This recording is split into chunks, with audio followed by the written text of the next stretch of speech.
Hello everybody, thank you for giving me this opportunity to tell my story. So I've compiled a collection of photos that I hope will evoke the same feelings for you that they do for me.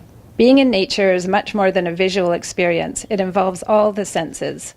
So in viewing these scenes, try and smell the salty beach and cool forest air, feel the warmth of the sun and the fresh breeze, and imagine being immersed in the solace of the natural environment. I grew up in the Whytecliff area of West Vancouver.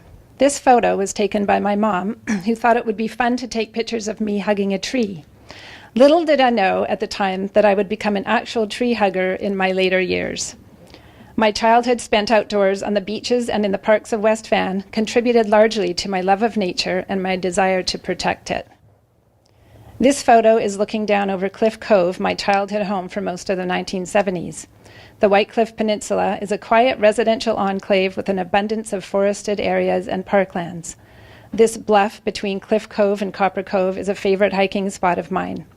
When one emerges from the trail leading here, there is a distinctive warmth and dryness in the air that you can smell, and you can smell the mosses growing on the rocks.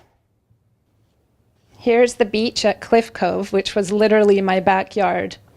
As a child, I spent much of my time combing the beach, swimming, and messing about in boats.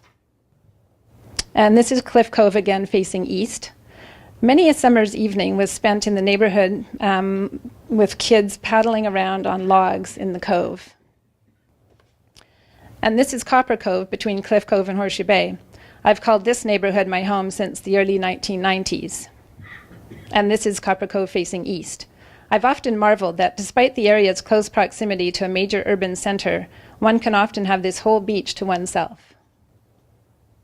At Copper Cove, I've been able to give my own children the same outdoor experiences that I enjoyed as a child. Whytecliff Park has been a favorite destination for myself as a child and as a mom with my own children. This is the view from the lookout facing north towards Bowen, Gambier, and Anvil Islands. Here's a view from Whytecliff looking out over White Islet. I have fond memories scrambling up the steep cliffs and then making sure to get back to the mainland before the high tide came in and covered the rocks connecting the island to the shore. Looking out over Whytecliff Beach, a wonderfully serene beach to enjoy on a summer's morning before the park goers arrive. And this is the same beach, Whytecliff Beach, at dusk in the fall as the cooler weather sets in. Here's the view looking down over the waters of Bachelor Bay just east of Whytecliff and Bachelor Bay Beach. Because it faces south, this beach is a sun trap and as such is a popular swimming spot. My love of the great outdoors extended to my choice of career, operating a dog walking company. Here I am with a group of dogs on a dog beach at Ambleside. Another favorite walk of mine is along the Capilano River, here walking through the crunchy fall leaves. The Japanese have developed the practice of forest bathing, where one immerses themselves in nature and reaps many health benefits, and I definitely feel the therapeutic effects when I'm surrounded by trees. Being in such close connection with nature, I love and appreciate its pristine beauty, but also notice the inevitable degradation that occurs as a result of human activity. Because I'm outside every day for my work and recreation, I'm acutely aware of the environment around me. West Vancouver is not the sleepy cottage community it once was. Industry and development is encroaching, and with that comes an inevitable increase in pollution. Marine litter has become a global crisis, and our area of the world is not immune. I became concerned with the amount of garbage I would see on our local beaches, so I joined the Great Canadian Shoreline Cleanup, collecting debris from Copper Cove. As an adult, my innocent relationship to nature was changing, as I became more aware of the pollution problem that was becoming more invasive. More often, on my nature walks, I would be breathing in polluted air instead of the clean, fresh air I was used to. I began to educate myself on the environmental issues plaguing us. In my research, I learned that many other countries include the right to a healthy environment in their constitutions, but Canada does not. In 2015, I joined a David Suzuki initiative called the Blue Dot Movement.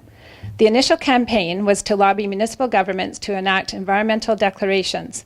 The ultimate goal is to achieve constitutional change at the federal level to include the right of all citizens to breathe fresh air, drink clean water, and eat safe food.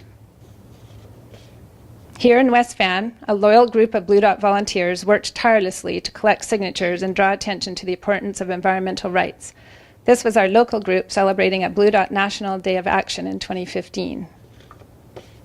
In July of 2015, I'm proud to say that our West Van Council unanimously passed the motion to sign a municipal environmental declaration supporting the rights of citizens to live in a healthy community. To date, over 170 other municipalities across Canada have signed similar environmental declarations. In enacting an environmental declaration, West Vancouver made an important commitment to protecting the people who live here and an acknowledgement that people are part of the environment and that a healthy environment is inextricably linked to the well-being of our community. For me personally, this declaration is a significant validation of what I've felt my whole life, and I'm so proud to be part of a community that realizes the benefits of nature and is willing to defend the right to live in a healthy environment. The current Blue Dot focus is a campaign to encourage all MP candidates to include the right to a healthy environment in their upcoming federal election campaigns. Here in West Van, I've met with our local MP who has happily pledged her support and has advocated on our behalf. The Blue Dot movement is hopeful that the federal government will eventually enact a federal environmental bill of rights, and that what should be the most basic of human rights, the right to live in a healthy environment, will be recognized and protected for generations to come. For more information about the Blue Dot movement and the right to a healthy environment, we have a local Facebook page, North Shore Blue Dot, or you can check out the Blue Dot website at bluedot.ca. There are informational cards at the back of the room that you may take. And may I recommend reading the book, The Right to a Healthy Environment, Revitalizing Canada's Constitution by David R. Boyd, which was very inspirational for me in my quest for answers about how to best protect the people and places I love. And in the meantime, I'll continue to hug trees in my wild West Vancouver. Thank you.